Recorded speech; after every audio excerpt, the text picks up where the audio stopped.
नागपूर शहरात सोमवारी दंगल घडली आणि त्यात सहभागी असलेल्या व्यक्तींविरुद्ध पोलीस तपास करीत आहेत. आतापर्यंत 65 जणांना ताब्यात घेण्यात आले असून गणेशपेठ पोलिसांनी कडक बंदोबस्तात त्यांना न्यायालयात हजर केलं आहे. नागपूरच्या गणेशपेठ पोलिसांनी सोमवारी झालेल्या दंगल प्रकरणी मोठी कारवाई केली. दंगलीत सहभागी असणाऱ्यांच्या धरपकड मोहिमेत 9 विधी संघर्षित बालकांचा समावेश असून आरोपींना न्यायालयात हजर करण्यात आलं.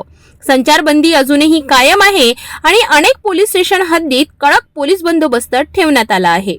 आतापर्यंत या प्रकरणात 65 जणांना ताब्यात घेण्यात आले. यापैकी 9 विधी संघर्षित बालकांचा आरोपींमध्ये सहभाग आहे. आतापर्यंत 13 FIR झाले, ज्याच्यात 4 जे सायबरची आहे आणि ते सायबरमध्ये अजून जे निष्पन्न होते लोक किंवा याच्यात ते सगळे आपण त्याच्यात ऍड करतो आहे.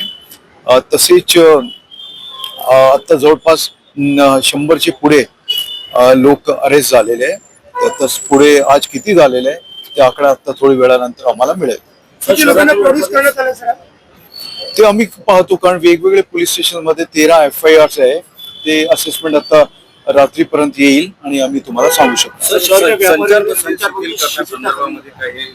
ते आता तेच आम्ही पाहतोय. आमचे सगळे अधिकारी पण फील्ड मध्ये आहे.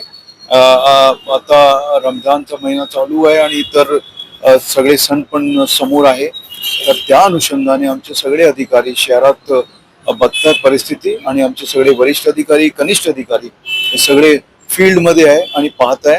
आणि कुठेही आम्हाला जर दिसला की अजून टेन्स आहे किंवा काय होण्याची शक्यता आहे तर आम्ही कंटिन्यू ठेवणार आहे.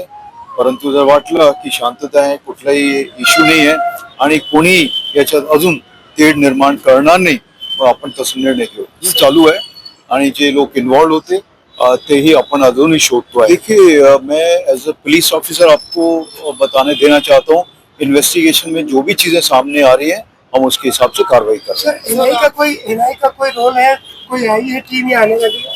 उसके बारे में मैं कुछ कह नहीं पाऊंगा. नागपूर शहरात अनेक पोलीस स्टेशन हद्दीत संचारबंदी लागू असून जनजीवन विस्कळीत झालं आहे. नागरिकांमध्ये भीतीचे वातावरणही आहे.